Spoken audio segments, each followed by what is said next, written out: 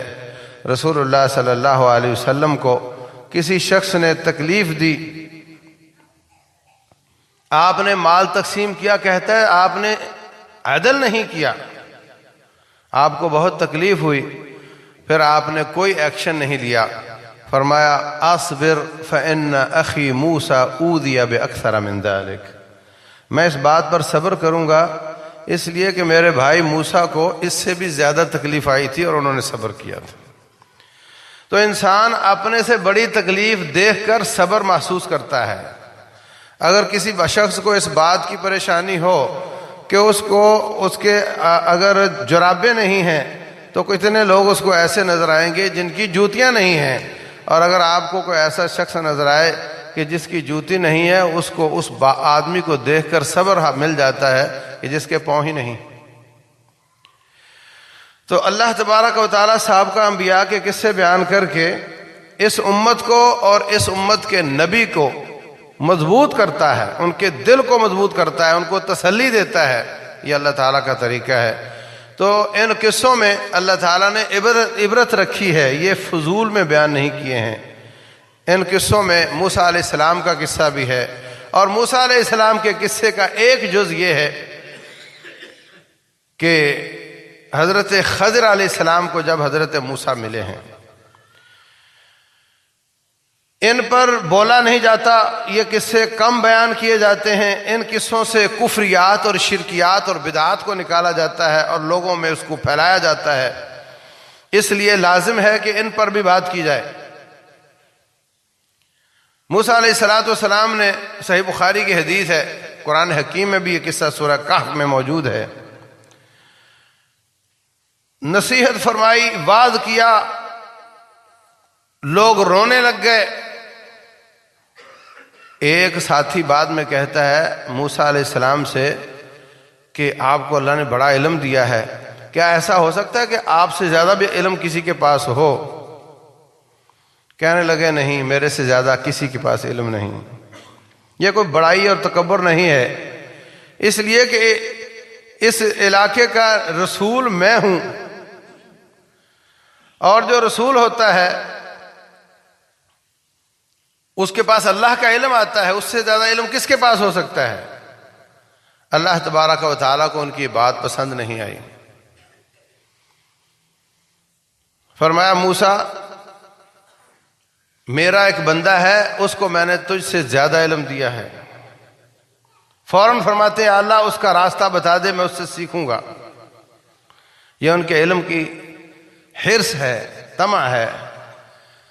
انبیاء کرام کے پاس علم ہوتا ہے، طالب علموں اور علماء کے پاس بھی علم ہوتا ہے، اور رسول اللہ صلی اللہ علیہ وسلم نے علم حاصل کیا۔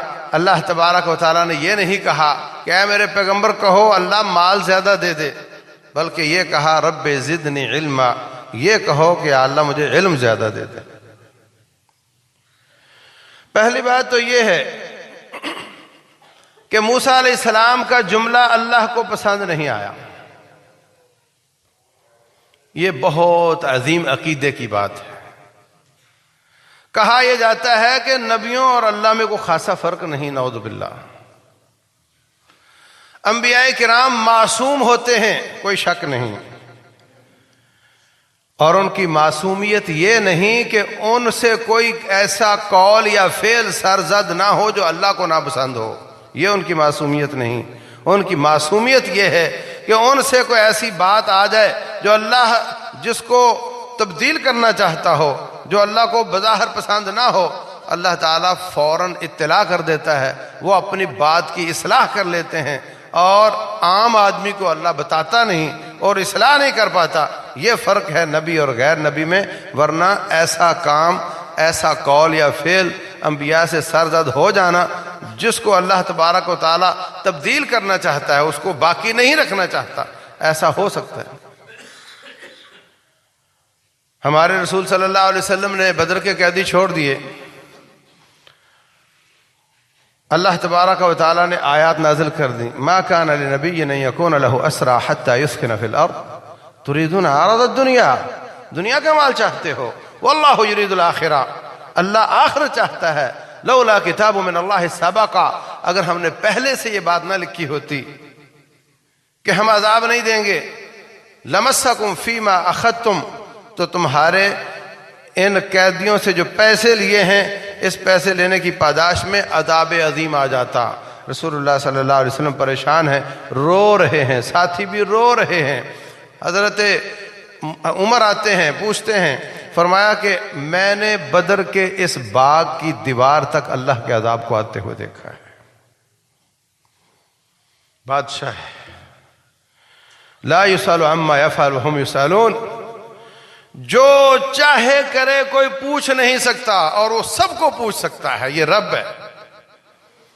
یہ عقیدہ ہے اہل سنہ والجماعہ کا.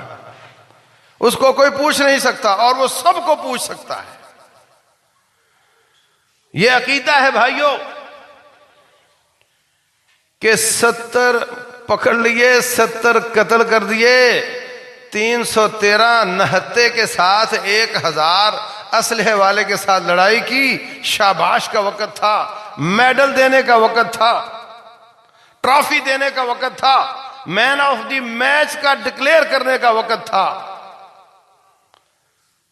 اور آخر میں یہ بات اللہ کو نہیں پسند آئی، فرمایا تمہیں اس پہ عذاب آ سکتا تھا.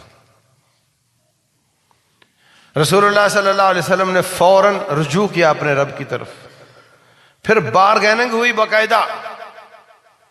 فرمایا سنو، اب اگر ان 70 کو چھوڑو گے تو اگلے سال تمہارے 70 شہید ہوں گے، اور اگر ان کو آج قتل کرو گے تو اگلے سال 70 بچا لو گے. رسول اللہ صلی اللہ علیہ وسلم نے سوچا یہ نہ قتل کریں تو ان میں کتنے مسلمان ہو کر یہ بھی جنت میں جائیں گے اور اگلے سال والے 70 بھی جنت میں جائیں گے. سودا مہنگا نہیں ہے، اس لیے فرمایا میں ان کو قتل نہیں کر رہا. اپنی جانیں، اپنے چچا کی جانیں دے دے کر تمہیں مسلمان کرتے رہے نبی صلی اللہ علیہ وسلم. حریص علیکم بالمؤمنین رؤوف الرحیم. ہر قسم کا حرص ہے ان کو کہ کہیں آپ جہنم میں نہ چلے جاؤ.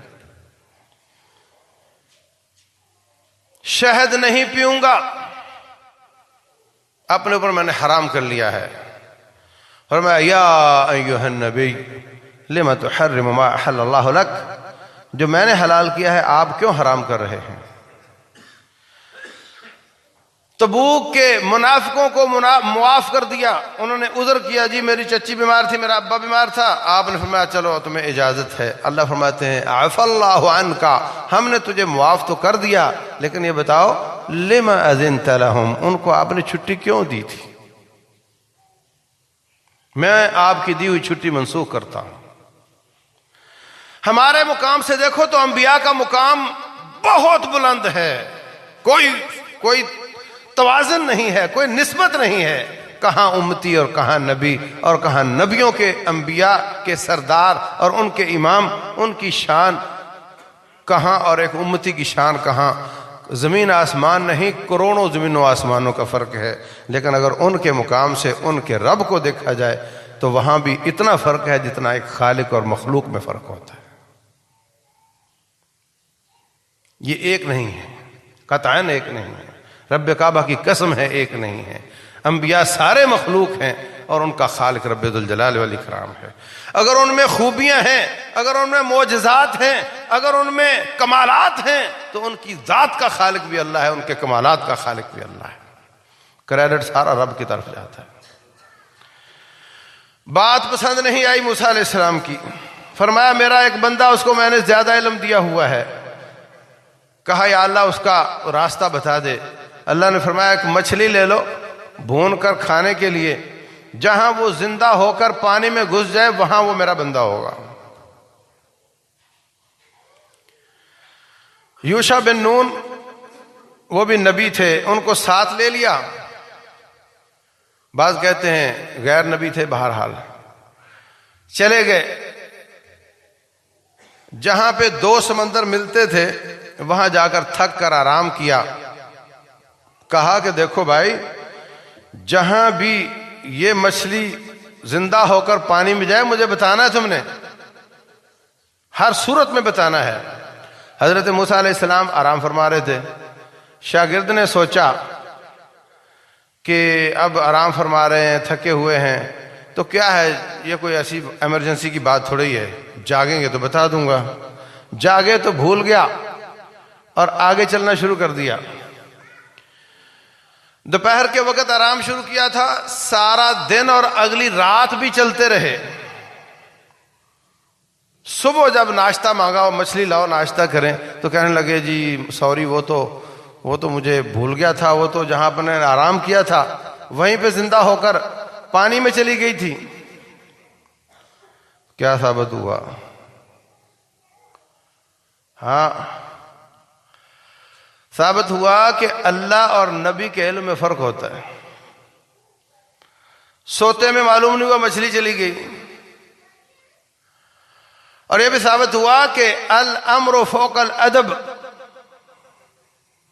حکم ماننا ادب سے بڑا کام ہے، ضروری کام ہے۔ آپ میری جوتی پکڑ کر چلنا چاہو، میں کہوں نہیں میں ہی پکڑوں گا، دے دو مجھے، یہ میرا ادب ہے کہ آپ میری جوتی پکڑ کر چلو، اور یہ میرا حکم ہے کہ مجھے دے دو۔ تو کہتے ہیں کہ اس سے ثابت ہوتا ہے کہ ادب سے زیادہ ضروری امر پر عمل کرنا ہوتا ہے۔ کہا تھا میرا ادب، میرا خیال نہ کرنا کہ سو رہے ہیں کیا کر رہے ہیں، فوراً بتانا ہے۔ ادب ہی ادب کرتے رہ گئے اور امر نہیں مانا، بھول گئے۔ تو جہاں امر ہو وہاں ادب کا خیال نہیں کیا جاتا۔ واپس آئے، فرتد علی آثارہما قصصا، واپس آئے اپنے قدموں کے نشان تلاش کرتے کرتے تاکہ راستہ نہ بھول جائیں۔ اس کا مطلب کیا ہوا؟ اگر سارا ہی علم پہلے سے ما کانا و ما یکون کا علم ہوتا ہے انبیاء کو، تو پھر اپنے قدموں کے نشان دیکھنے کی کیا ضرورت تھی؟ واپس آئے، اللہ تعالیٰ نے اس پانی کو وہیں پہ چھوڑا ہوا تھا، وہ سوراخ جہاں سے مچھلی گھسی تھی وہ سوراخ ابھی تک باقی تھا۔ یہ اللہ ہے، یہ قدرتوں والی ذات ہے، یہ اللہ کی قدرت ہے۔ لوگ کہتے ہیں قدرت نے یہ کر دیا، قدرت نے وہ کر دیا، یہ غلط انداز ہے۔ قدرت کچھ نہیں کرتی، اللہ کرتا ہے، وہ اس کی قدرت ہے۔ یہ نیچری ایک مذہب ہے، نیچرلسٹ، جو کہتے ہیں کہ قدرت ہی رب ہے۔ قطعاً ایسا نہ کہا کرو کہ قدرت کے نظارے دیکھو، کہا کرو اللہ کی قدرت کے نظارے دیکھو۔ قدرت نے یوں کر دیا نہیں، اللہ نے اپنی قدرت کے ساتھ یوں کر دیا۔ اللہ چاہے تو بہتے سمندروں کو روک دے، فَقَانَ كُلُّ فِرْقٍ كَالطَّوْدِ الْعَظِيمِ، دونوں طرف سے پانی پہاڑ کی طرح بلند ہو چکا ہے اور آگے بڑھنے کی ہمت نہیں ہے۔ اللہ اکبر، 12 راستے اللہ نے بنائے۔ فَاضْرِبْ لَهُمْ طَرِيقًا فِي الْبَحْرِ يَبَسًا لَا تَخَافُ دَرَكًا وَلَا تَخْشَىٰ۔ موسیٰ علیہ السلام کے 12 گروپ تھے ان کی فوج کے، اور 12 راستے بنائے، اور جہاں صدیوں سے سمندر چل رہا تھا وہاں زمین بھی خشک کر دی میرے مولا نے۔ ادھر بھی پانی ہو ادھر بھی پانی ہو، نیچے رہے تو خشک ہوتی ہے۔ اللہ چاہے تو چلتے سمندروں کو تھام لیتا ہے۔ اسی رب نے اس سوراخ کو بند نہیں ہونے دیا۔ نشانی دیکھ کر آئے تو وہاں پہ حضرت خضر علیہ السلام، اوپر کپڑا لیا ہوا ہے، کچھ پاؤں کے نیچے کچھ سر کے نیچے، اور اوپر چادر ہے۔ کہتے ہیں السلام علیکم۔ کہتے ہیں میرے علاقے میں سلام لینے والا کہاں سے آ گیا؟ کون ہو تم؟ موسیٰ ہوں۔ بنی اسرائیل کے نبی ہیں؟ جی وہی ہوں۔ ہاں کیسے آئے ہو؟ کہا جی مجھے رب نے بتایا آپ کے پاس علم ہے، وہ میں حاصل کرنے آیا ہوں۔ کہنے لگے آپ اس کی طاقت نہیں رکھتے،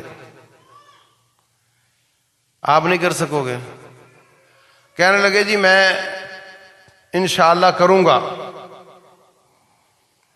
کہا پھر ٹھیک ہے، میں جو کچھ بھی کروں جو کچھ بھی کہوں سوال نہیں کرنا، چپ رہنا ہے۔ اور سناؤ، اتنے میں ایک چڑیا آئی اور جلدی سے پانی سے چونچ میں تھوڑا سا پانی لے کر نکل گئی۔ فرمانے لگے میرا اور تیرا علم اللہ کے علم کے مقابلے میں اتنا ہے جتنا یہ چڑیا سمندر سے پانی لے گئی ہے۔ ہم کہتے ہیں کوئی فرق نہیں رب اور اس کے رسول میں، سامنے آمنے لکھتے ہیں، ادھر اللہ ادھر رسول، ادھر نبی ادھر اللہ، برابر کی ذات، نعوذ باللہ۔ چل پڑے، ابھی ایک کشتی گزری، اس نے ان کو ہاتھ دیا، روک لیا، اس میں بیٹھ گئے، لو جی کرایہ دو۔ وہ کہنے لگے جی آپ تو ہمارے بزرگ ہیں، ہم تو آپ سے کرایہ نہیں لیں گے، اور یہ آپ کے مہمان ہیں، نہ ہم ان سے کرایہ لیں گے۔ چلتے چلتے آگے اچانک حضرت خضر علیہ السلام نے کلہاڑا پکڑا اور کشتی کو توڑنا شروع کیا۔ اب کشتی میں ہو، ہر طرف پانی ہو، اور اس کو ایک شخص توڑنے لگ جائے تو حضرت موسیٰ علیہ السلام فرماتے ہیں ایک تو انہوں نے ہم سے کرایہ نہیں لیا، اور بجائے اس کے کہ ان کی خیر خواہی کریں، آپ ان کی کشتی توڑنے لگے اور ساتھ ہمیں بھی ڈبونا ہے۔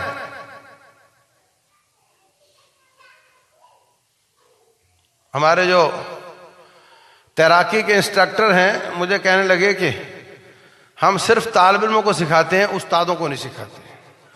میں نے کہا کیوں؟ کہتا ہے استاد سیکھتا نہیں، وہ استاد ہی رہتا ہے، طالب علم سیکھتا ہے۔ اب خود نبی بھی ہیں، رسول بھی ہیں، اور شوق سے علم حاصل کرنے آ بھی گئے ہیں، مگر طبیعت تو وہی جلالی ہے نا۔ کہا بھی یہ دیکھو آپ خامخواہ اس کو توڑ رہے ہو، ہمیں ڈبونا ہے کیا؟ لِتُغْرِقَ أَهْلَهَا لَقَدْ جِئْتَ شَيْئًا إِمْرًا۔ تو کہنے لگے میں نے آپ سے وعدہ لیا تھا کہ بولنا نہیں ہے۔ کہنے لگے اچھا بھول گیا، اب نہیں بولتا۔ آگے نکلے، خشکی پر آئے، دیکھا بچے کھیل رہے ہیں، ایک نہایت خوبصورت بچہ، نہایت ذہین بچہ، اس کو پکڑا اور چھری نکالی، ذبح کر دیا۔ موسیٰ علیہ السلام سے رہا نہیں گیا، بچے تو معصوم ہوتے ہیں، ان کی تو گناہ اللہ تعالیٰ لکھتا نہیں ہے، پھر اس نے کوئی کیا بھی نہیں ہے، اور آپ نے اس بچے کو پکڑ کے ذبح کر دیا ہے۔ فرمانے لگے میں نے آپ سے وعدہ نہیں لیا تھا کہ آپ نے بولنا نہیں۔ کہنے لگے اچھا ایک موقع اور دے دو، اگر میں پھر بولا تو پھر ٹھیک ہے، میں آپ کے ساتھ نہیں چلتا۔ آگے نکلے، بھوک لگی ہوئی تھی، ایک بستی میں پہنچے،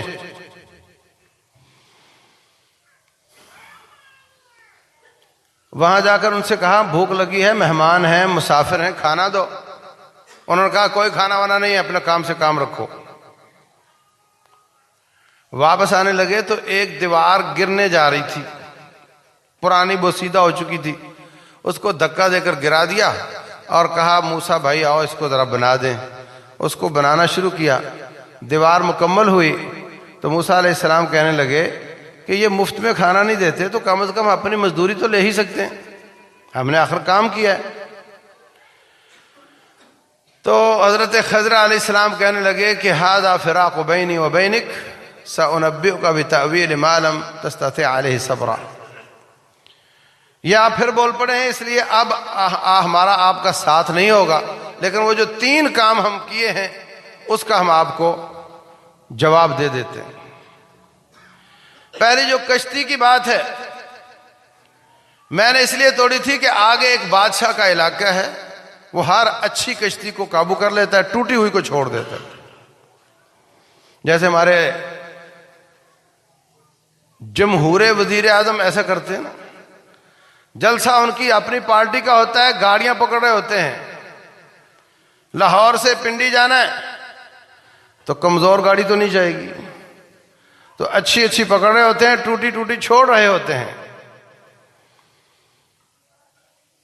تو کہا میں نے اس لیے توڑ دی تھی کہ اس کو وہ چھوڑ دیں اور بعد میں جا کر کے تختہ پھر لگا لیں گے، اس سے بہت مسائل نکلتے ہیں، اس سے بہت فوائد حاصل ہوتے ہیں۔ اس سے بہت نکتے نکلتے ہیں. کتنی بار ہمیں زندگی میں ایسے معاملات ہوتے ہیں کہ بڑی تکلیف سے بچنے کے لیے چھوٹی تکلیف کو برداشت کر لیا جاتا ہے. اللہ محفوظ رکھے. کوئی کہتا ہے موبائل دے دو ورنہ گولی مارتا ہوں. کیا کرے گا؟ چھوٹی تکلیف برداشت کرے گا بڑی سے بچنے کے لیے. کوئی کہتا ہے کلمہ کفر کہو ورنہ گولی مارتا ہوں. اگر وہ عزیمت پر رہے کلمہ کفر نہ کہے شہادت پا لے، اور اگر وہ چاہے کلمہ کفر کہہ کر اللہ سے بعد میں معذرت کر لے. بڑے بڑے مقاصد کے لیے، بھیس بنانے کے لیے داڑھی بھی کاٹنی پڑتی ہے.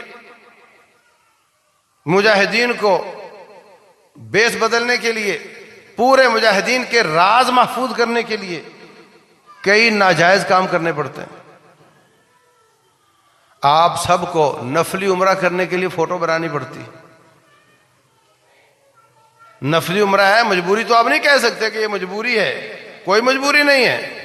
عمرہ آپ کر چکے ہیں، پہلے حج بھی کر چکے ہیں، اب کوئی مجبوری نہیں. اور تصویر حرام ہے، مگر آپ دیکھتے ہیں وہ بڑا کام ہے اور یہ اس سے چھوٹا ہے، اس کو کیا جا سکتا ہے. آپ لمبے سفر پر جاتے ہیں، موٹر وے پہ آپ کی تصویر بنا لیتے ہیں. آپ کہتے ہیں میں مجبور ہوں. میں تو نہیں، مجبوری کیا، آپ نہ جاؤ، نہ جاؤ. مجبوری نہیں ہے، یہ مصلحتیں ہیں. بڑی مصلحت کو دیکھتے ہوئے چھوٹی مصلحت کو قتل کیا جاتا ہے.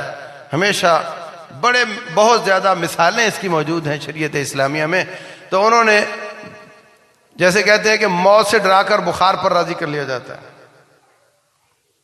جماعتیں اسی طرح چل رہی ہوتی. پاکستان FATF کے ساتھ کیسے چل رہا ہے، IMF کے ساتھ کیسے چل رہا ہے، امریکہ کے ساتھ کیسے چل رہا ہے. وہ کہتا تھا میں انڈیا کو بیس بنا کر افغانستان اور پاکستان پر حملہ کروں گا. یہ موت تھی. موت سے بچنے کے لیے انہوں نے کہا نہیں، پاکستان کو بیس بنا کر افغانستان پر حملہ کرو. پاکستان کے بیس دے دیے، سڑکیں دے دیں، تاکہ اندر کھاتے مجاہدوں کا تعاون کر کے اس کا کام تمام کریں گے. اور آج آسمان کی آنکھیں دیکھ رہی ہیں، پوری کائنات کے لوگ اس پر شور کر رہے ہیں، تجزیے لکھ رہے ہیں کہ پاکستان نے امریکہ کو دھوکہ دیا. موت سے بچنے کے لیے بخار کو قبول کیا جاتا ہے. اس کے بہت زیادہ ایگزامپل اور مثالیں ہمیں آج کی دنیا میں بھی مل جائیں گی، تاریخ اسلام میں بھی مل جائیں گی، شریعت اسلامیہ میں بھی مل جائیں گی. تو انہوں نے اس وجہ سے وہ تختہ توڑا تھا. جہاں تک بچے کا تعلق ہے، فرماتے ہیں وما فعلته عن امری، یہ سارے کام میں نے اپنی مرضی سے نہیں کیے. اللہ تعالیٰ جانتا ہے کہ کون سا بچہ بڑا ہو کر ابو جہل بننے والا ہے. آخر ابو جہل بھی تو کبھی بچہ تھا نا، ابو جہل بھی تو کبھی مودی تھا نا، مودی بھی کبھی بچہ تھا نا.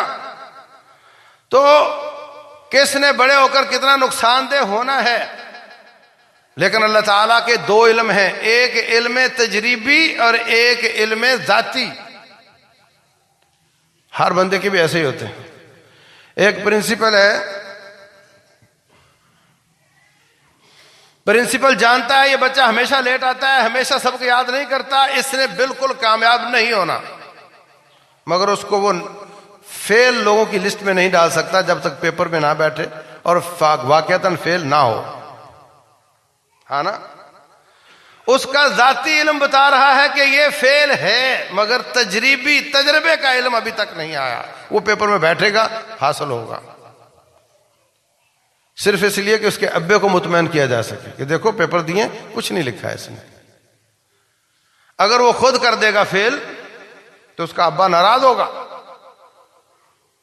تو رب ذوالجلال والاکرام کا بھی ایک علم ذاتی ہے، وہ جانتا ہے کون کون جہنمی ہے کون کون جنتی ہے، جانتا ہے وہ.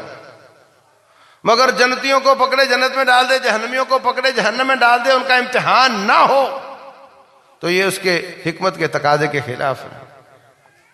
چاہے تو ایسا کر سکتا ہے. ایک بچے کے بارے میں اس نے اس طرح کر لیا کہ جس کے بارے میں پتا تھا کہ بعد میں بڑا ہو کر سرکش بنے گا، اس کو بچپن میں کٹوا دیا. یہ اللہ نے کیا، حضرت خضر کے ذریعے کیا. اور جب TTP والوں نے اوہ کون سی وہ لڑکی تھی ملالہ پہ حملہ کیا، وہ بھی کہتے ہیں ڈرامہ ہی تھا، لیکن جب حملہ کیا تو انہوں نے دلیل یہ آیت دی تھی کہ دیکھو حضرت خضر نے بھی تو بچپن میں بچہ مار دیا تھا نا، مطلب تمہیں کس نے خضر بنایا بھائی، تمہارے پاس وہی کہاں سے آتی؟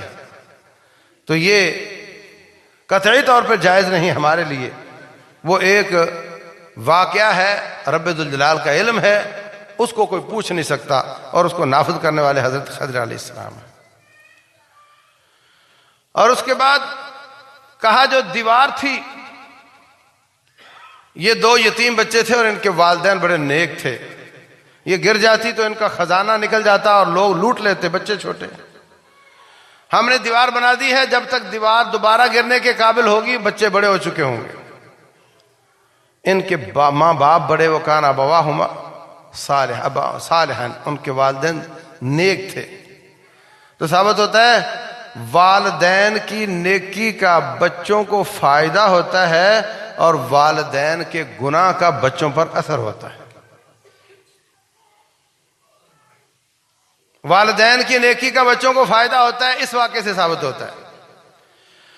والدین کے گناہ کا بچوں پر برا اثر ہوتا ہے، ایک تو تربیت کا اثر ہوگا، تو سیدھی سی بات ہے، والدین گناہ کریں گے تو بچوں پر برا اثر ہوگا۔ لیکن حضرت مریم علیہ السلام جب حضرت عیسیٰ کو گودی میں لے کر آتی ہیں، لوگ کہتے ہیں تیری شادی نہیں ہوئی، بچہ کہاں سے لے آئی ہو؟ اس وقت انہوں نے ایک جملہ بولا، ما کان ابوک امرأ سوء وما کانت امک بغیہ، نہ تیرا باپ کوئی برا تھا اور نہ تیری ماں بدکار تھی، تو اس طرح کی کہاں سے آ گئی؟ اس لیے کہ لوگ سمجھتے ہیں کہ اگر ماں باپ اس طرح کے ہوں تو اس کا خمیازہ بچوں کو بھگتنا پڑتا ہے۔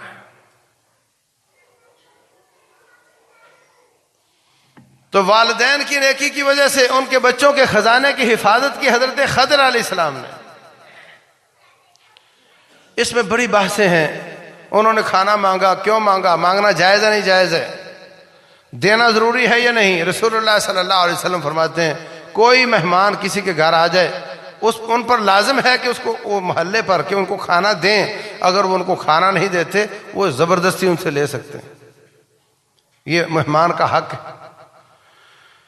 لیکن یاد رکھو تکلفات اس سے مراد نہیں ہیں، بس ٹھیک ہے جیسے آپ کی سمجھ میں آتا ہے، جس معیار کا آپ دے سکتے ہیں، مہمان کو کھانا دینا چاہیے۔ 3 دن تک اس کا آپ کے گھر میں یا آپ کی مسجد میں رہنے کا حق بھی ہے، رہ سکتا ہے۔ تو عزیز بھائیو، حضرت خضر علیہ السلام نبی ہیں، کیونکہ کہتے ہیں یہ مجھے اللہ نے بتایا ہے۔ وَآتَيْنَاهُ مِن لَّدُنَّا عِلْمًا، ہم نے اس کو اپنی طرف سے علم دیا ہوا تھا، ان کے پاس علم تھا، اور یہ ان کے پاس اس زاویے کا علم حضرت موسیٰ سے زیادہ ہے، مگر اوور آل حضرت موسیٰ کے پاس بہت زیادہ علم ہے۔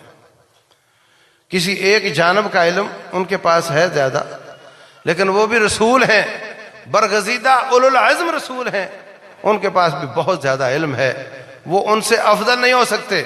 اور آج کل لوگ حضرت خضر علیہ السلام کی عبادت کرتے ہیں، کہتے ہیں جی وہ پانیوں میں رہتے ہیں، جہاں سے پانی گزراؤ پل کے اوپر سے گزریں تو وہاں پہ خضر علیہ السلام سے دعا مانگتے ہیں، ان سے رب کو چھوڑ کر ان سے مانگتے ہیں، اور وہاں سکے پھینکتے ہیں۔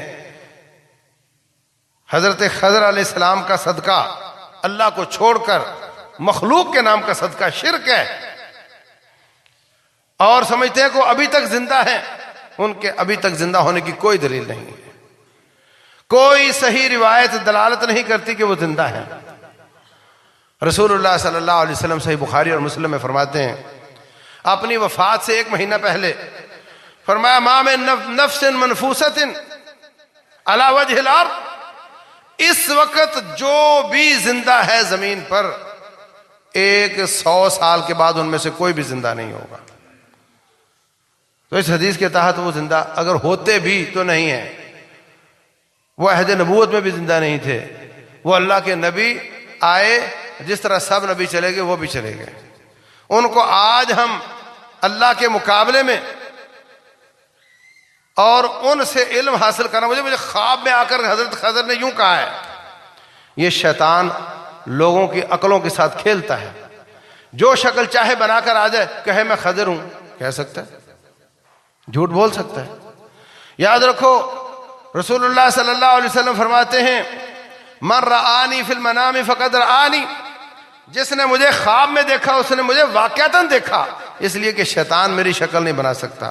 یہ بات درست ہے, لیکن شیطان کسی اور کی شکل بنا کر نبی ہونے کا دعویٰ تو کر سکتا ہے نا. اور آپ کیسے پہچانو گے وہ ہیں یا نہیں ہیں؟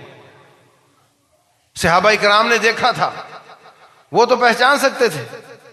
اس لیے لوگوں کی عقلوں کے ساتھ شیطان کھیلتا ہے, کبھی خضر بن کر, کبھی رسول اللہ صلی اللہ علیہ وسلم, اور کبھی عبد القادر جیلانی بن کر, اور وہ ان کو آڑے تیڑے حکم دے کر کفر اور شرک پر لگاتا ہے. شریعت وہ ہے جو نبی صلی اللہ علیہ وسلم پر نازل ہوئی ہے. حلال وہ ہے جو وہ حلال بتائیں گے, حرام وہ ہے جو وہ حرام بتائیں گے, ثواب وہ ہے جس کو وہ ثواب بتائیں گے, گناہ وہ ہے جس کو وہ گناہ بتائیں گے. خوابوں سے شریعت ثابت نہیں ہوتی. تفسیر بہت بڑی ہے آلوسی کی, اس میں لکھا ہے حدثنی قلبی عن ربی, میرے دل نے رب سے روایت بیان کی. بات ہی ختم ہو گئی. میرے دل نے میرے رب سے روایت بیان کی. کہتے ہیں ہمارے پاس وہ علم ہے جو حضرت خضر کے پاس تھا. وَآتَيْنَاهُ مِن لَّدُنَّا عِلْمًا, ہم نے اپنی طرف سے اس کو علم دیا ہوا تھا. تو بولے وہ علم, اس کا نام ہی من لدنا سے لدنی علم رکھ دیا. وہ لدنی علم ہے اور وہ سینہ بسینہ آتا ہے اور وہ ہمارے پاس ہے. ایک طریقت ہوتی ہے اور ایک شریعت ہوتی ہے. تمہارے پاس شریعت ہے, ہمارے پاس طریقت ہے.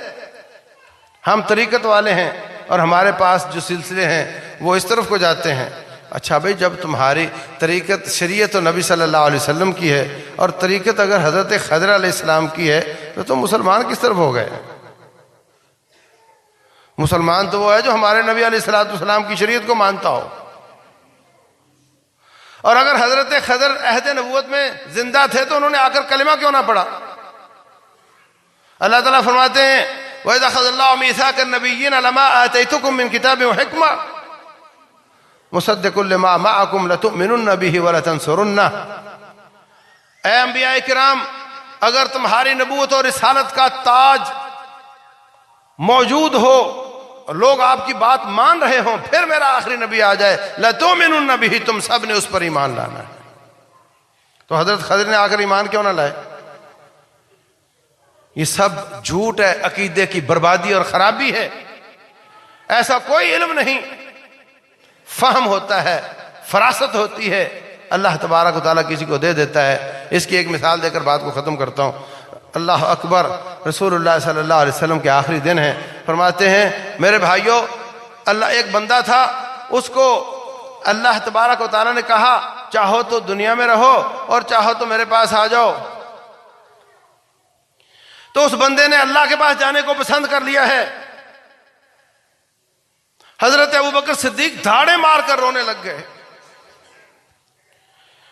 اور فرماتے ہیں فدیناک بآبائنا وامہاتنا, ہم اپنے ماں باپ تو آپ پر قربان کر دیں. ساتھی حیران ہیں کہ اس میں کون سی رونے والی بات. فوراً سمجھ گئے کہ اس سے مراد یہ خود ہے. یہ فراست ہوتی ہے, اس کو علم لدنی نہیں کہتے. یہ فراست ہوتی ہے, یہ فہم ہوتا ہے, یہ بصیرت ہوتی ہے. علم وہی ہے جو اللہ اس کے رسول نے بتایا ہے. باقی فراست اور فہم یہ سب کا اپنا اپنا ہے. یہ کشف اور کشف کے ذریعے, خواب اور خواب کے ذریعے یہ شریعت تو ثابت نہیں ہوتی. اس سے جنت میں نہیں جایا جا سکتا. جنت میں جانے کا یہی طریقہ ہے جو اللہ اس کے رسول صلی اللہ علیہ وسلم فرمائیں, اور بات سچی, سند صحیح ثابت ہو جائے, اس پر عمل کرنے سے جنت ملے گی. اور ایرے گہرے ادھر ادھر کی باتیں اور جو سینے بسینے, اس کا کوئی اعتبار نہیں. جو چاہے سینے سے کچھ جو چاہے نکال کے اس کو بگاڑتا رہے, ہم اس کی اجازت نہیں دے سکتے. اللہ اعلم. وصلی اللہ وسلم وبارک علی نبینا محمد.